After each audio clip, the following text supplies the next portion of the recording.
seeing all the people that came out, seeing all the prize support, seeing all the people, the player support. So looking forward to keeping it going. Oh, for sure. In November? Yeah, I'll definitely be back at the one in November. My friend Chet won the raffle, so that was cool. I just won that raffle for $1,000, and this is going to help out a lot.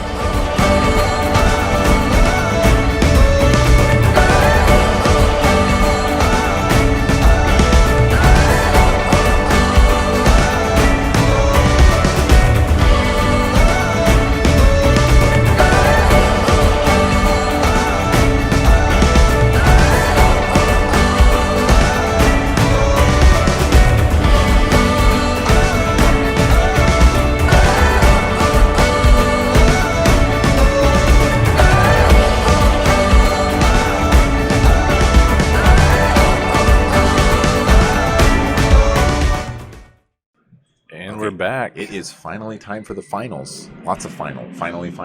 Yeah, finally the finals are here. Yeah, and honestly, I've been kind of watching some of these players, and in some way, one of them, not that unexpected. One of them, a little unexpected, but in a good way. In a good way. And I think that at this point in the tournament, 14 rounds later, the fact that these players are able to maintain their composure, it's hard work. I've played many tournaments myself. It's sweaty rounds. Yeah. Well, this is the sweatiest of the sweaty. We're playing for these bad boys in all the glory. Yep. So we're going to go ahead and cut down to the feature match. Check out our players. All right, we've had these players before. We have Mac on our right, Ethan on our left. And Mac's going to be on the play. He wants the top seed going into the top 8. Yeah, Mac is on a blue-red tempo deck, and Ethan is on a Yorion 4-color good stuff deck. Gotta say, I think Yorion structurally is favored because he's the control deck in the matchup, but Mac has shown some moxie here. He knows how to kind of preempt a lot of plays, so it'll be interesting to see how the players approach that.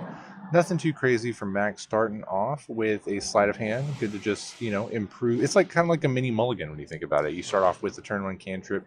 You kept a hand. Now you get to upgrade that hand a little bit.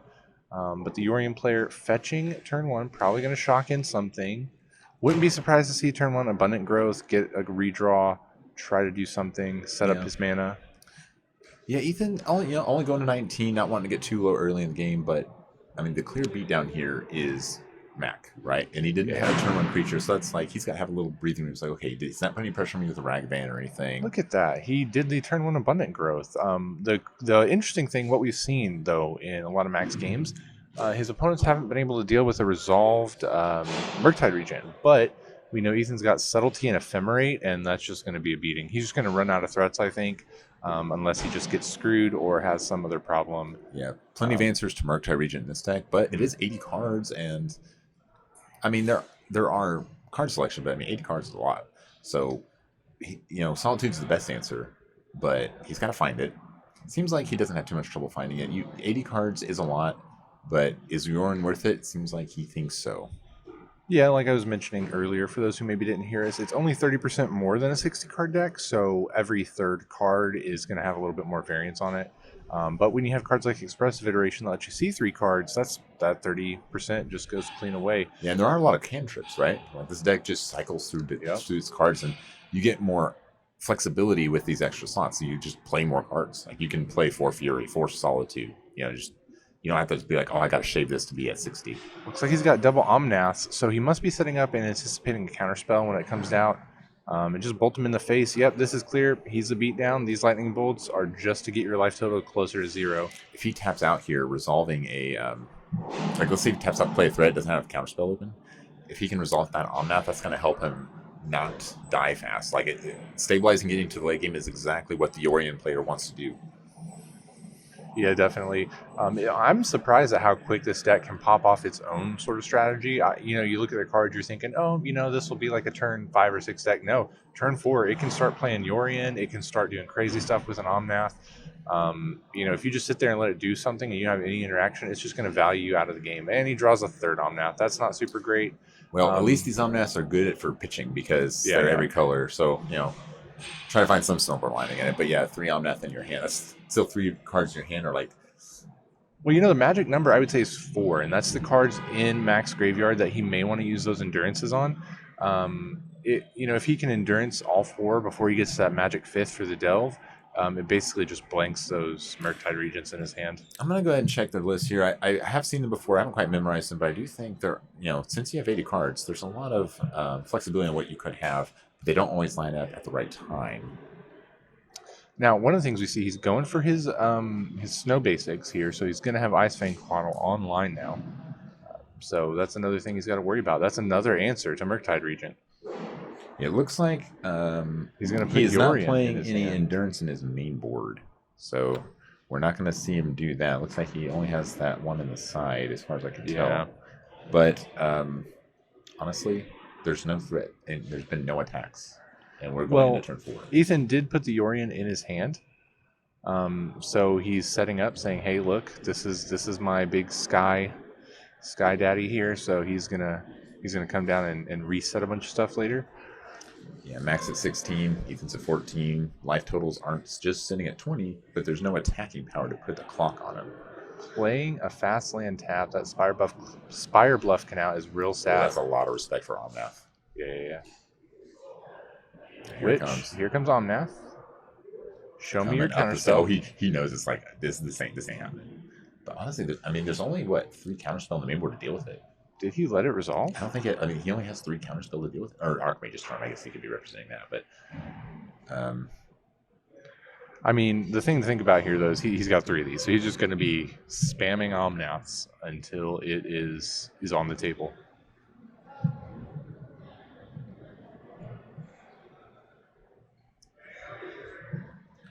yeah, it's Bolt. It's looking pretty interesting. This is kind of reminding me of the finals of the World Championship, or when we was semifinals when. It looks like he's down to 4 a cards. USA mirror, and what was his name? Ben Stark and Expressive Iteration for Mac. Triple Bolt. Yeah, he's got the triple bolt there. But I don't blame him for using him. There's not really much else. The only card he'd probably want to bolt is at this stage game would be maybe a Teferi. Yeah, he's going to be digging for another answer to Omnath. He doesn't know that he has 3, but he's got to be expecting, if he just ran that Omnath out, expected him to counter it. Like, he's sort of, giving those subtle signs that, hey, I've got other threats. I am expecting you to take this one, and then I'll get my others through. He did mention to me that this is not his favorite matchup. Blue-red is threat light, and Yorion is threat kill. Yeah. All right, we're probably going to see another Omnath here. Just passing from Mac. Counterspell. Okay, this one doesn't get countered. Plays a land. Sends it back to Mac. Mac can't be feeling good about this game 1. He's applying no pressure, and if he just sits back and lets Ethan do whatever he wants, Ethan's going to win this game. Yeah, I'm seeing what he's saying. Like, sometimes they only have 1 or 2 threats, and his deck is all answers. Yeah, it's not even just that. It's that the rest of his deck, besides his threats, are just answers. But when the Ethan's deck, when his answers are his threats at the same time, it's just more efficient use of his cards. Yeah, it's pretty much, that's what those elementals are. They're answers and threats. That's what makes them so strong. And the fact that you can efficiently get them in play for 1 mana with Ephemerate. All right, resolving that Expressive Iteration, playing his land. Ethan is at 12 already. So it's not impossible he could try to steal the game. Murktide Regent, there it is. The big boy. Gonna resolve. I wonder if... would you want to Teferi him back? Is that your favorite answer? Or would you just rather Solitude? Solitude, that's gaining 8 life. But he doesn't really care about racing the life total. He just wants to win on cards. All right, there's an Omnath. He's basically saying, I don't care, you can hit me. So see, when he gains 4 life, that's going to put him up to 16. If he gains the 4, which he is. Okay, so he's going to go up to 16. Then he's going to fetch back down to 15. So we're tied at 16 right now. If he chooses to fetch now, it won't really make a big difference in terms of this Murktide clock.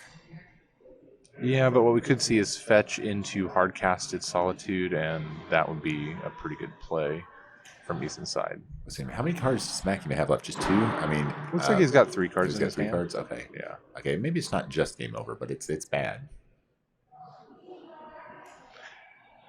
And he does have that one blue open, probably for the Spell Pierce, but if you're just jamming creatures, doesn't really matter, does it? No, yeah, this Spell Pierce not looking good. It's what we call virtual card advantage, where you can make the cards that they still have in their hand blank, so it's like they don't even have a card in their hand. Let's see. I don't know if he actually has Spell Pierce, but I think I may have saw Ragavan in his name, but that's a little late. Ragavan looks pretty bad on this board. That's a sad Ragavan. Or he could hard cast his Fury. Fury wouldn't be terrible. Fury, no, I don't know if you need to use Fury yet. Well, is that, oh, you put Yorn in his hand, right? So yeah. Well, he doesn't have Solitude. One Fury isn't going to deal. Assuming that he doesn't have any answers. Two-turn clock with this Murktide, so that is a priority to get rid of it. Not necessarily, because this Murktide's what, 7? He's going to hard cast the Yorion. So here's something interesting. He's going to draw another card. This will draw another card.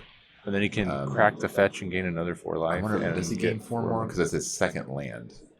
If it's the second time that ability is activated. That's right, yeah. So there are some weird rules interactions with Omnath, especially if somehow you get multiple Omnaths and lands entering at the same time through, I forget the name of the card, but the red suspend card. There's some weird rules interactions with that, but he decides to go ahead and do it. He finds the extra 2 cards, actually. Yeah, he still has that Abundant Growth in play. Fairy is a good answer. Double Teferi. Double Teferi seems a little redundant, but that's okay. So so he's not going to crack his fetch. Going to save it for the next turn so he can get double Omnath triggers. He doesn't really need the Abundant Growth anymore since Yori's already come into play, so cracking the fetch won't be a big deal. And honestly, Yorion may just be on block duty, but if he can survive this hit with the 4 life from Omnath, then he could potentially, bounce Yorion with his own Teferi and recast him to get another. That's like blink. ultimate grind.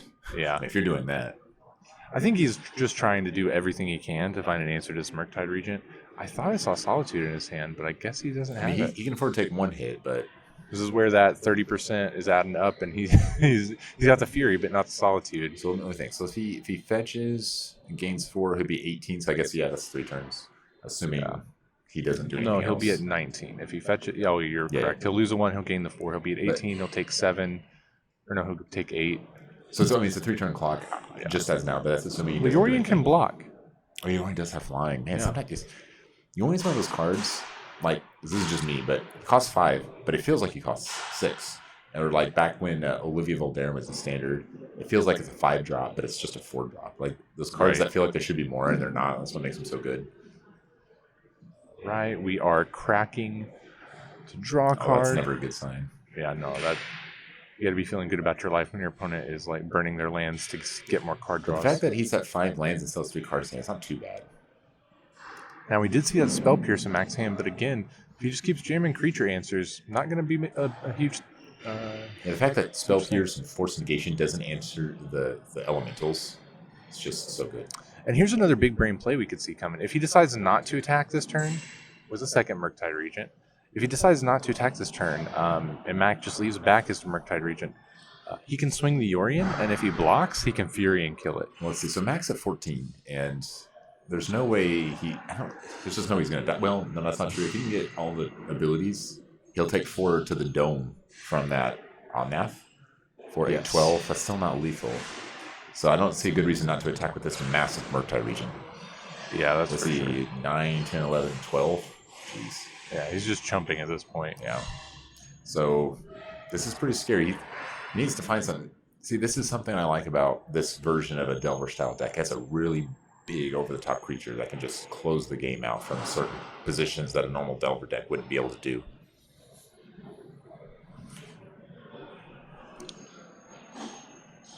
This is a good answer.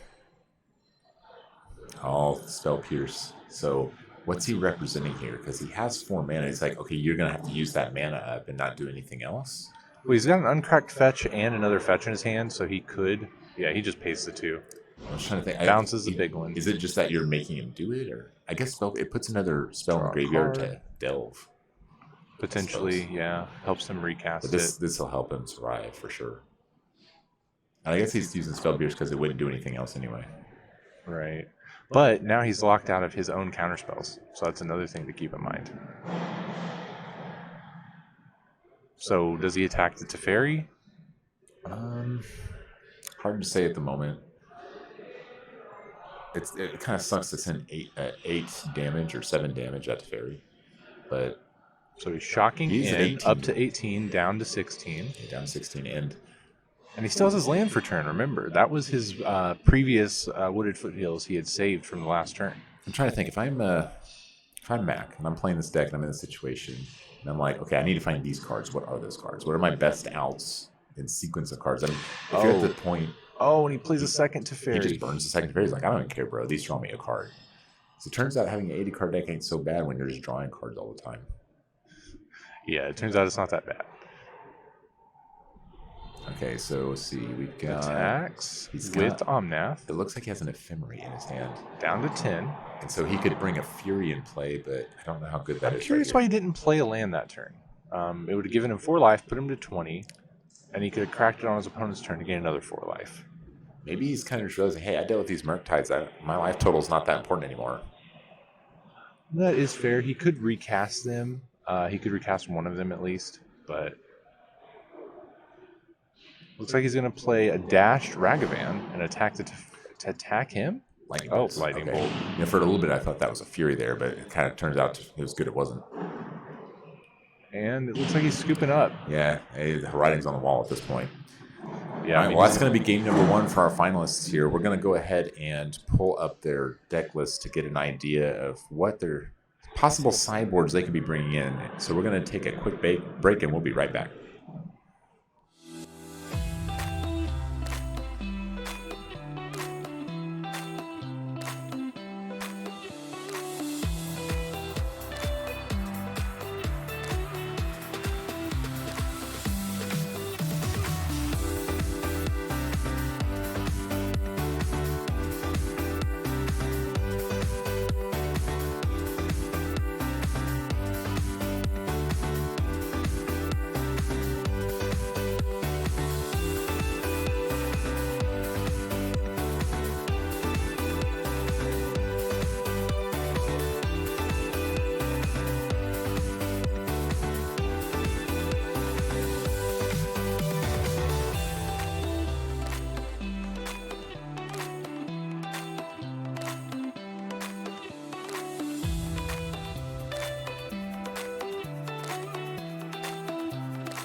All right, we are back with some sideboarding decisions need to be made, and we were looking at Mac while he was trying to figure out what he's going to bring in. He doesn't seem much he likes. I mean, even Blood Moon against 4-color deck doesn't seem great because he's playing so many basics. Yeah, I mean, maybe you could try if you're on the play and you get to slam it. It can maybe deter them from some of their fetch lands. That would be a problem. I think I like the one of Torp Orb. He's playing 8 elementals. 4 Omnath has a draw card enter. Now, the interesting thing is, though, Omnath's landfall thing will still work. But I think it's worth it. What we're seeing from these blue-red decks, right, they're kind of sitting right in between a control and an aggro deck. So sometimes they have to adjust and become the aggressive deck. Sometimes they have to adjust and be the control deck. Looking at the sideboard here with the Recall, Prismari Command, Engineered Explosives, Force Negation, Flusterstorm, Jace, Mystical Dispute. These are all control cards. So what it looks like Mac did here is he decided that there are going to be matches where he has to take the control role. He's just going to shore those up in his sideboard. So what that really means is he's the aggro deck in this matchup. So he basically has no sideboard. Yeah, he has a Torp Orb. Blood Moon has some effect, but structurally he doesn't have anything to stop, to turn his deck into more of an aggressive deck. You could use the Prismari Command and keep in the Lightning Bolts and kind of try a burn approach and hope you get, Ragavan, DRC, a bunch of Lightning Bolts, and Prismari Command. You know what makes that difficult? Omnath. Yeah, Omnath. And honestly, Solitude has lifelink. Yeah, it's not looking great. The best thing he needs a 1-drop on turn 1. Like, he needs to put pressure on. I don't like going into control plan because everything is a freaking 2-for-1. Yeah. It's just... I mean, this is where the blue-red tempo decks that played Snapcaster Mage had a much better option to just pivot. They could keep their lightning bolts in and go Snapcast, bolt, snap, bolt. That's 10 damage if you've ever done the math. It's 10 damage, especially even if they have another creature on the field with 2 power. Like if you've got Ragavan out and you go bolt, snap, bolt, 10 damage. That is really fast pressure, and that's just not something Matt can do today. So I'm not really liking the odds here, if I'm going to be honest. Yeah. So if you're Ethan, do you think about this in advance and not even bother bringing your own counters in? Just stick to your 2-for-1s? Or I think you bring in Veil of Summer. I think that's hilarious. It's a 1 mana, beats everything he's going to do to try to stop you, and you draw a card. Like, yeah, of course. Maybe. I mean, there's not a whole lot of counters in the main board, but when it's good, it's really good. Yeah, I mean, it doesn't do anything with the creatures. I think honestly, if I'm playing against a deck like Death Shadow, Murktide Region, either like low threat density decks, I just want anything that can kill a creature. If it kills a creature, it's going inside. So Engineered Explosive seems really good. Kills 1-drops. Honestly, that might be it though. Endurance is okay, actually. Blocks. Yeah, Endurance is okay. Like I said, I still like the Veil of Summer because his way of like stopping you with counter spells.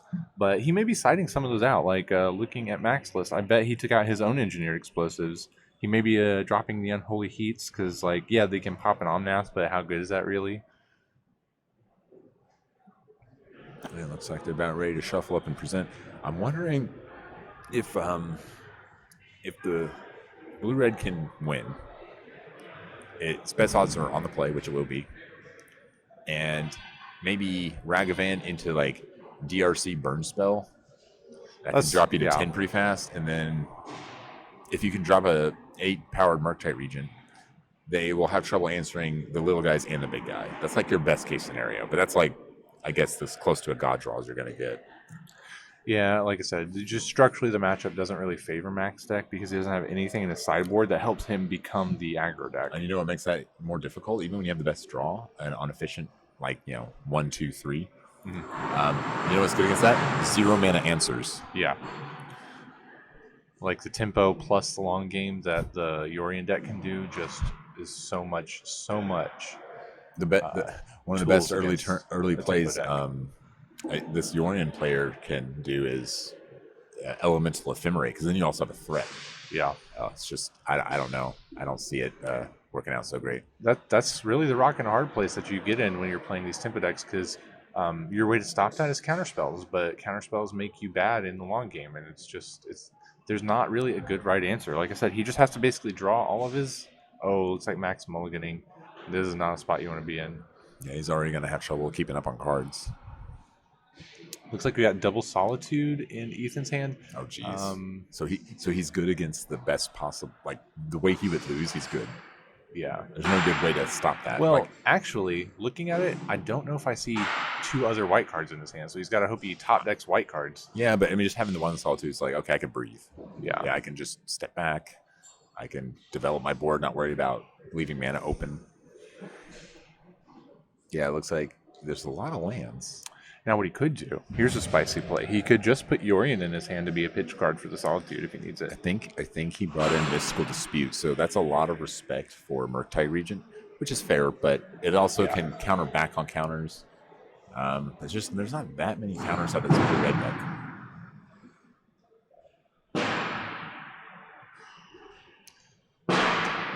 Yeah, these blue-red decks don't feel all that different from the Arc-like Phoenix thing in the ice decks we used to see. They just kind of shifted around what their threats are. And those decks always had a rough time against decks that could go long game and just outgrind them. Yeah, they're both kind of threat light. Ragavan, though, this is what he wants to do.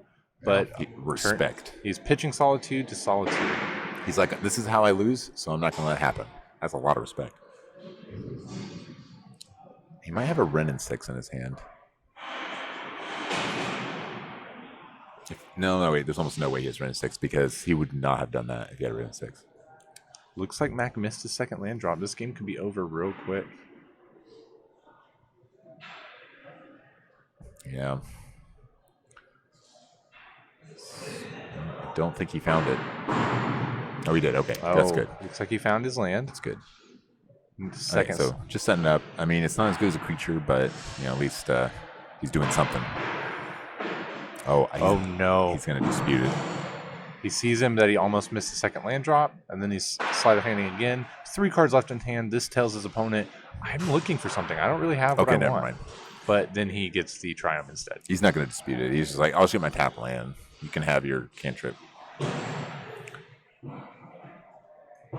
I think he wants to try to get a Dragon Switch Channeler down and sculpt his draws because he needs a clock, but he can't afford to draw blanks at this point. He's so low on cards. It's like maybe another mystical dispute on the Yeah, inside. didn't get a good look at it, but he's got a lot of lands. There's no way this is actually a Renin 6, right? Because wouldn't you just Renin 6 away the Ragavan and keep 2 cards in your hand? Maybe, or maybe he was just trying to respect the tempo that that could represent. Oh yeah, no, never mind. He didn't want to get hit once, so he's like, I'm on the draw. I don't want you hitting me even one time. That's a lot of respect. Yeah, putting that fetch land back. This is going to guarantee he curves smoothly into his late game. But look at his hand right now. I don't see anything that's going to really dig hard for him. I don't see anything that's setting up the late game. He's just hoping to win off his top decks at this point. Now, he did fetch the basic green, which is going to be a problem for the Blood Moon plan if that's what Mac chose to do. But it looks like he's got nothing. He's just chilling. Yeah, that's not the spot he wants to be in. All right. It's not like the Renin 6 player is going to miss land drops. Fetch land again. Passing. Keeping his options open. He is technically revealing more information that way, but if he has a specific plan to get certain colors, it's worth it. Archmage Charm to draw cards. That's a Flusterstorm. Oof. Talk about being out efficient. That is a word, out efficiented. He's basically told Ethan multiple times, I have nothing in my hand. And he's doing it again. Oh, he'll trade 1-for-1 all day with anything. Dig, and more dig. And Ethan's figured it out, I think. I think he's going to go for the Mystical Dispute here. Yeah, getting another basic. So yeah, Blood Moon's not really a thing right now. Yeah.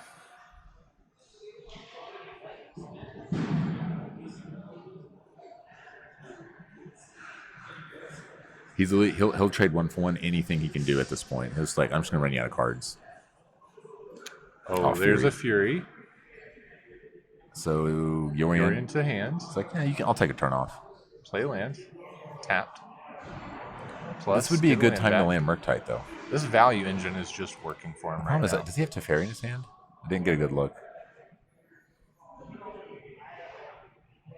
If he has Teferi, I feel good about this. If he doesn't, a Murktide could be a little scary. No. Well, he could actually sell a Murktide here. Another expressive iteration. That's absolutely the best thing he could do here. Just hope he has nothing. It's like he's got an Unholy Heat and maybe some other answer cards that do nothing right now.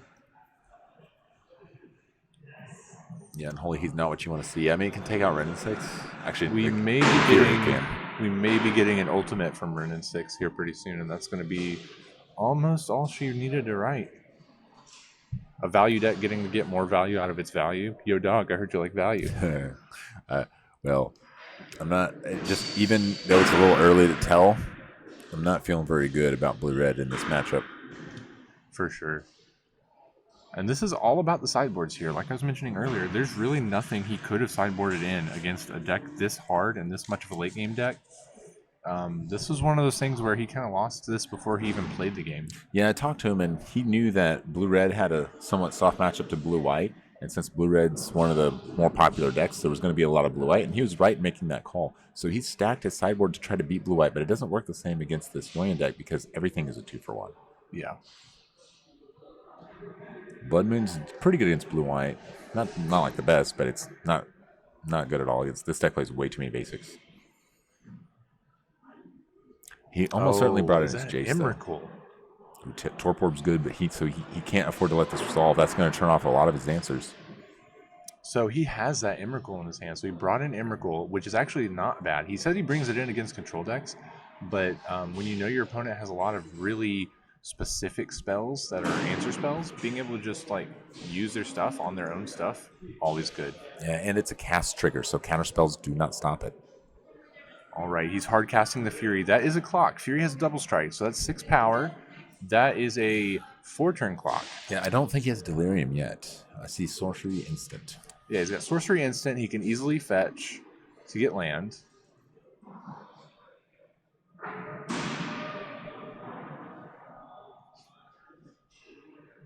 I respect, though. He's like, you know what? This game's going long. I'm just going to play as Fury. I don't care if Torpor was there. Actually, if anything, the fact that Torpor was there was beneficial because Fury has to target something.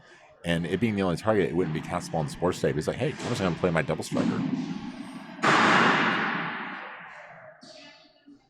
Unholy Heat coming out, trying to take down. He doesn't want to. He doesn't want to do ultimate, so he's just buying some time at this point.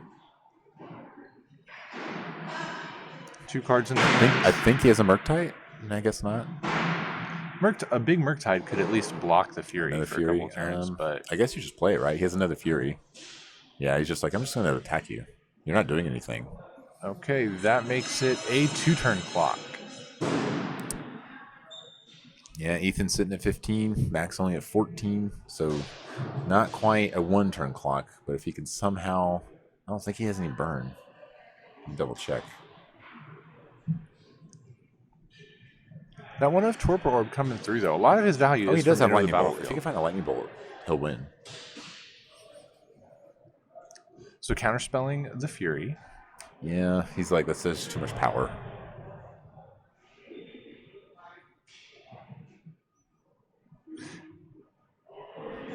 And it's getting real tense. This is potentially the final game for Mac if he can't pull it Murktide out. Regents.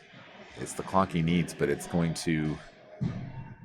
Oh, and be looking at it, difficult when you think about it, right? All that stuff to become the control deck. If Murktide Regent is your payoff, that's not terrible. It's a big threat that has a lot of stuff behind it.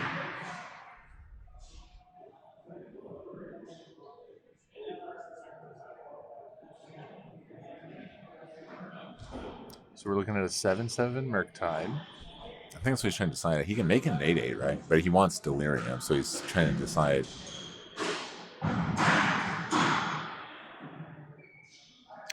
Oh, they're talking about the Torpor Orb. Well, no, it's not. It'll work. It's not actually a trigger. But he won't It's get any worded- bigger. Well, no, so he gets bigger by cards leaving his graveyard, so I think he can.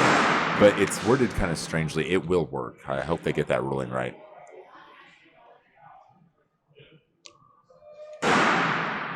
It doesn't go on the stack, so Torpor Orb does not stop it. Yeah, it's basically like attached to his delve. It happens during the cast. Yeah. Okay, so yeah, we got that all cleared up. That can pretty easily block the Fury. Oh, Ice Fang Quaddle is a good answer. I don't know if he'll have the Death Touch, though. What is this? Is this Yorion? It's not going to do anything with that Torpor Orb. Yeah, he has to keep that in mind.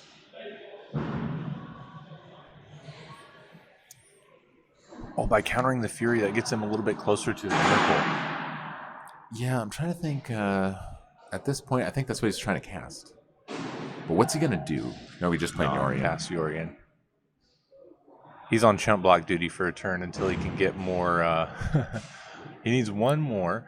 Honestly, he could have fetched a basic Snowland here and had Quaddle.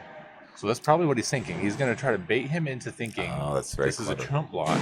So he's just going to attack to get rid of the Yorion, and then surprise, here's a Quaddle. He's throwing his Yorion away to try to put him in a tricky place that, hey, this is a good attack to kill Yorion. Yeah, because if Yorion lives, that's 10 power, right?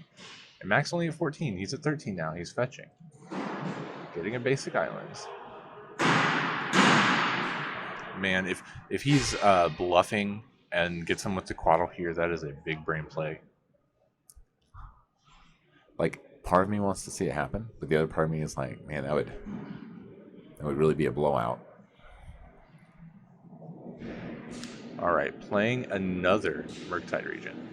Yeah, that will grow the first one. Oh, it's happening. Oh, it's happening.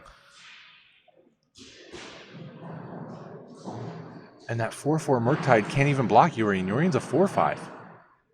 That's embarrassing.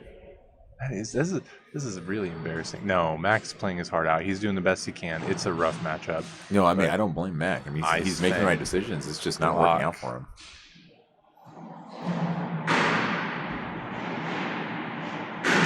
Death Touch. Not embarrassing to Mac, but very embarrassing to Murktide region. It thinks it's the big boy in town, and this, I think Yorion's like a No spirit cards or in something. hand for Mac. This is Oh, just... and he found a Teferi. That's like... Yeah. He's going to bounce the Murktide Regent, come in for you for 10. And does he have the Lightning Bolt in hand? And Rim 6 is in ultimate range. It's just like all bad things happening. Although I don't think there's really anything worth retracing. And maybe counter spells, I don't know. All right, there's a Teferi. Do you just go for the attack, or... Yeah? Bounce the Murktide Regent. Draw a card.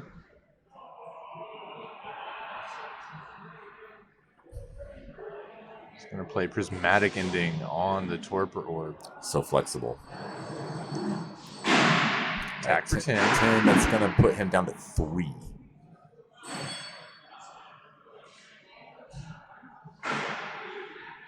I don't think there's any outs here. Well, he can definitely buy himself a turn with the Emrakul if Mac draws into something. Can he cast it? Yeah, well, no, I mean, wait, he's got... No, he has the Emrakul. Yeah, he has the Emrakul, and he's got enough mana, even if he doesn't have the full I don't think there's delivery. any outs for Mac, though. Yeah, there's nothing. Oh, but there's a handshake. That's gonna be the tournament. Ethan and is our Yorion is champ. going to take the whole thing down. Well, back here at the booth, we're going to bring Ethan up here, talk to him about his tournament experience, and see what it was like to choose a deck like that in a field as efficient and low to the ground as Modern is right now. Yeah, I mean, he mentioned he brought it to fight the control deck, but it looks like it fights the other decks pretty well, if I'm being honest. Maybe we saw it it's against showing... Hammer Time, we saw it against Blue-Red. Yeah, maybe showing the pendulum swing, Ragavan might be getting dethroned after all. Yeah, it's just a bunch of Blue-White and Yorion, so we're going to be happy to hear from Ethan. Yeah, absolutely. Well, be sure to stay tuned in for that winner's interview.